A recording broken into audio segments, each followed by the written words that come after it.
आप सुन रहे हैं नाइट 130। तो चलिए बढ़ते हैं आज की कहानी की ओर। दोस्तों, रेलवे पटरियां हम सुनते हैं कि एक शहर से दूसरे शहर को जोड़ती हैं, लेकिन कभी कभी ये पटरियां इस दुनिया को उस दुनिया से जोड़ देती हैं जहां से कोई वापस नहीं आता। मैं रेलवे में एक कीमैन के पद पर तैनात था। मेरा काम रात के सन्नाटे में पटरियों की जांच करना होता था। वो रात इतनी काली थी कि टॉर्च की रोशनी भी जैसे अंधेरे में दम तोड़ रही थी और हवाओं में एक अजीब सी सड़न वाली गंध फैली हुई थी। मैंने उस रात जो देखा, उसके बाद मैंने अपनी वर्दी उतार दी और आज भी ट्रेन की सीटी सुनकर मेरी रूह कांप जाती है। तो चलिए जानते हैं उस खौफनाक सफर के बारे में जो मानिकपुर के उन पुराने जंगलों के बीच से गुजरने वाली रेलवे लाइन पर शुरू हुआ था। मेरी ये रोंगटे खड़े कर देने वाली आप बीती सुनने से पहले वीडियो को लाइक और चैनल को सब्सक्राइब जरूर कर दें। दोस्तों, ये बात करीब 5 साल पुरानी है, जब मेरी पोस्टिंग एक ऐसे इलाके में हुई जहां दूर दूर तक सिर्फ सन्नाटा और पटरियों का जाल था। उस वक्त दिसंबर की कड़ाके की ठंड पड़ रही थी और कोहरा इतना घना था कि 2 हाथ की दूरी पर भी कुछ दिखाई नहीं देता था। उससे पहले मैं शहर के पास वाले स्टेशन पर था, जहां चहल पहल रहती थी, लेकिन घर की तंगी के चलते मैंने इस सुनसान इलाके को चुन लिया। मैं अपनी ड्यूटी के प्रति बहुत वफादार था और रात के अंधेरे से मुझे कभी डर नहीं लगता था। इसीलिए मुझे लगा कि रात में पटरियों पर अकेले गश्त करना मेरे लिए कोई बड़ी बात नहीं होगी। जब मैं पहले दिन उस छोटे से केबिन पर पहुंचा तो मैंने देखा कि वहां का माहौल बहुत भारी था और पुराने कर्मचारी मुझे अजीब नजरों से देख रहे थे। वहां के सीनियर गार्ड ने मुझे बुलाया और कहा, रमेश सुनो, तुम यहां पर अभी नए आए हो, तुम्हें यहां पर कुछ चीजें पता होनी चाहिए। उन्होंने कहा कि खंभा नंबर 84 के आगे अपनी टॉर्च कभी बंद मत करना, चाहे कुछ भी हो जाए।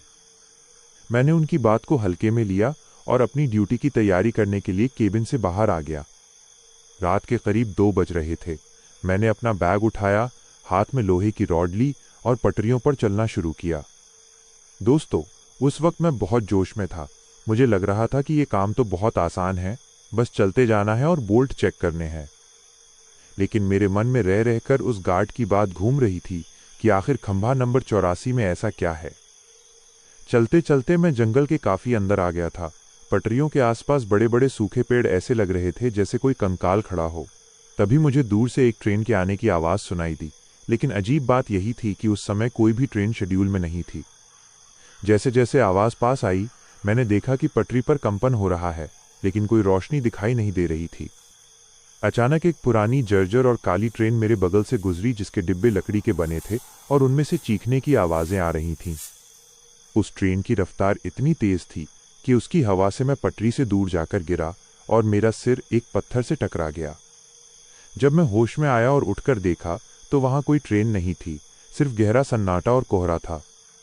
मैं डर के मारे कांपने लगा और वापस केबिन की तरफ भागने ही वाला था कि तभी मुझे वही खंभा नंबर 84 दिखाई दिया। वहां एक बूढ़ा आदमी बैठा था जो पटरियों के बीच में बैठकर लोहे की आरी से पटरी काटने की कोशिश कर रहा था।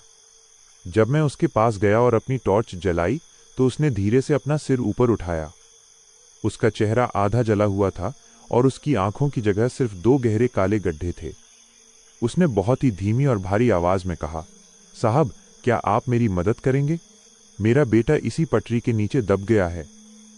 उसकी बात सुनकर मेरा कलेजा मुंह को आ गया और मैं पीछे हटने लगा, लेकिन तभी उसने मेरा हाथ पकड़ लिया। उसका हाथ बर्फ जैसा ठंडा था और उसमें इतनी ताकत थी कि मुझे लगा मेरी हड्डी अभी टूट जाएगी।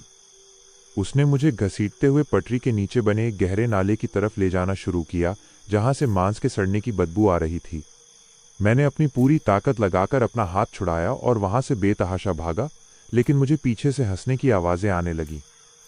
भागते भागते मैं अचानक रुक गया, क्योंकि मेरे सामने वही पुरानी ट्रेन खड़ी थी जिसके दरवाजे अपने आप खुल रहे थे। मैंने देखा कि उन दरवाजों से सफेद साए बाहर निकल रहे थे और उनके हाथों में वही लोहे की रॉड थी जो मेरे पास थी। वो सब मेरी तरफ बढ़ रहे थे और कह रहे थे, ड्यूटी का वक्त हो गया है, अब तुम्हें भी हमारे साथ ही गश्त लगानी होगी।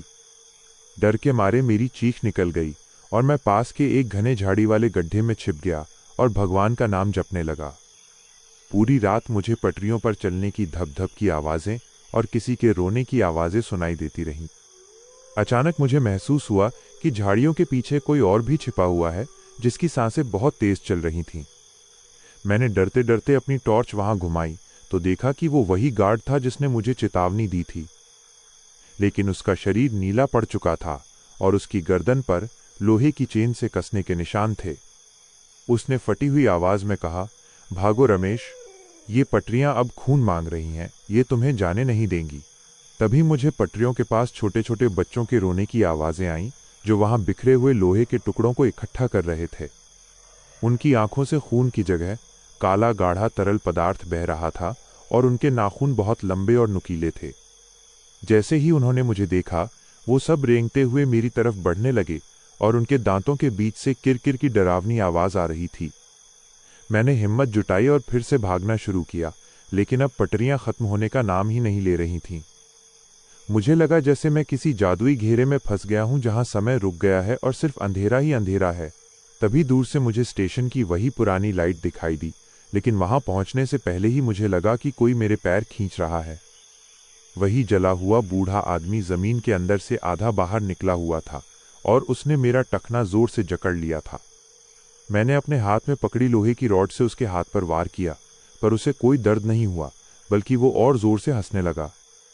तभी सुबह की हल्की सी सफेदी आसमान में दिखने लगी और वो बूढ़ा आदमी चीखते हुए धुएं की तरह गायब हो गया। मैं गिरता पड़ता स्टेशन पहुंचा और जब मैंने वहां के बड़े बाबू को ये सब बताया तो उन्होंने एक पुरानी फाइल निकाली।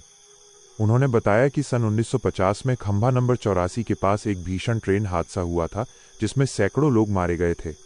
तब से आज तक जो भी कीमैन उस रात वहां ड्यूटी पर जाता है, वो या तो पागल हो जाता है या फिर गायब हो जाता है। उनका कहना था कि वही बूढ़ा आदमी आज भी अपने बेटे को उन पटरियों के नीचे ढूंढ रहा है। ये सब सुनकर मैंने अपनी नौकरी से उसी वक्त इस्तीफा दे दिया और दोबारा कभी रेलवे लाइन की तरफ मुड़कर नहीं देखा। आज भी जब रात को बिजली कड़कती है तो मुझे उन पटरियों पर दौड़ती वही काली ट्रेन और वही बूढ़ा आदमी याद आता है।